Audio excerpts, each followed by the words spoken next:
Design and Development Institutes were set up as far back as 1986 by the Rajeev Gandhi government. This is way before the National Skill Development Corporation or Skill India set up by the UPA and NDA governments, and is a tribute to the foresight and ability of Sri Rajiv Gandhi to imagine how much work needed to be done to take this particular sector to world-class standards, to build on India's great heritage in terms of leatherwork and design. And these institutes have been functioning for many, many years across 12 campuses. This time, we are now making them institutes of national importance, and I support that. So, there are certain concerns I have with the details of the bill. One, it relates to the functioning in terms of the finances. So far, these institutes have been funded by the central government. In the bill, it appears that it is, the institutes are going to have the ability to raise their own resources. And my concern is that, this is a good thing, that institutes will have the ability to go out and raise resources and enhance their endowment funds, etc.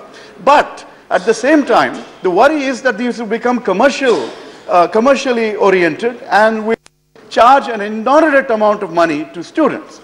So, and then this would also give the Commerce Ministry an opportunity to step back its funding for these institutes, and that would not be a good thing. So I would urge the Minister to clarify on what is the pattern expected of these institutes, and how do we ensure that students do not suffer hardship.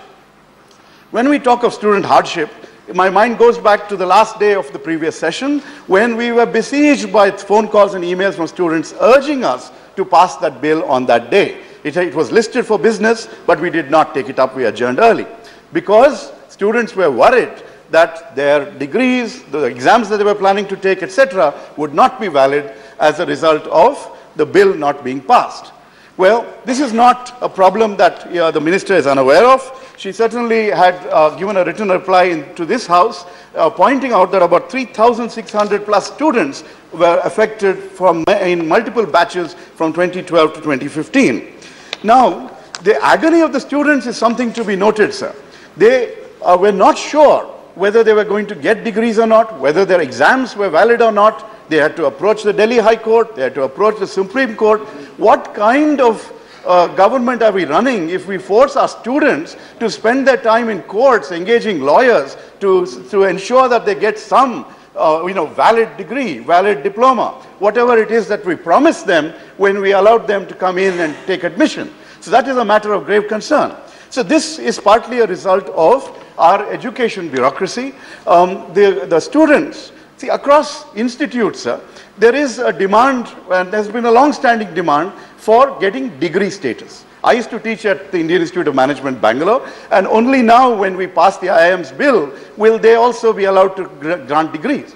Until now, they only issue postgraduate diplomas. These diplomas were sufficient because the market accepted them. And even in the case of FDDI, I'm sure that as their website claims that they have 100% placement, the market is certainly accepting the diploma. But students, parents, prospective in-laws all want their people to have degrees. And given that, it is important to ensure that degrees are granted in the correct manner. Unfortunately, the FDDI first went to the Punjab Technological University, then to Mewar University, then to IGNOU, in a desperate attempt to try and get some kind of participation, some kind of approval for their degrees. These were struck down by the University Grants Commission.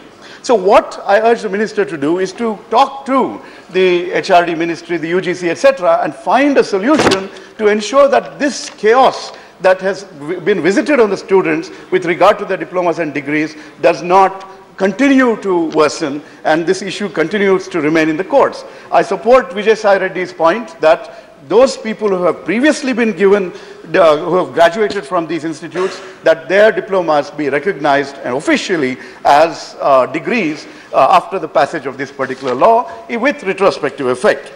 So, there is also concern about the actual functioning of these institutes. One, I am not sure where the faculty all come from, what kind of background input is put into the generation of top quality faculty to ensure high quality training for these students in this very, very important, very focused market-focused discipline.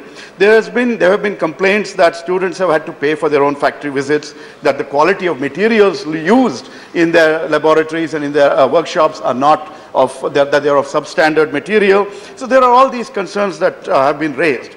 So while normally I would not be a person who would ever urge the ministry to get mixed up with the autonomy of the institutes, I strongly support autonomy of educational institutions. Here, I do urge the minister to ensure that the ministry engages, handholds, works intensively with these institutes to ensure that the quality of education and training that is being provided is of the quality that we have promised the students when we admitted them, that these are also, that the teachers are invested in so that they get world-class training and exposure. This has potential for high fashion, high design, for taking Indian heritage to world markets, etc. And so there is a lot that can be done to make this a world-class set of institutions. So finally, I would just urge the minister to take all these actions and to ensure that the students' suffering is brought to an end, that the institutions legitimately and fully earn the status of institutions of national importance. With that, I thank you for the opportunity and commend the bill to the House for passage. Okay, that's all. Ramnath Thakur, your name came late. Listen, after starting the discussion. So you speak 3 minutes.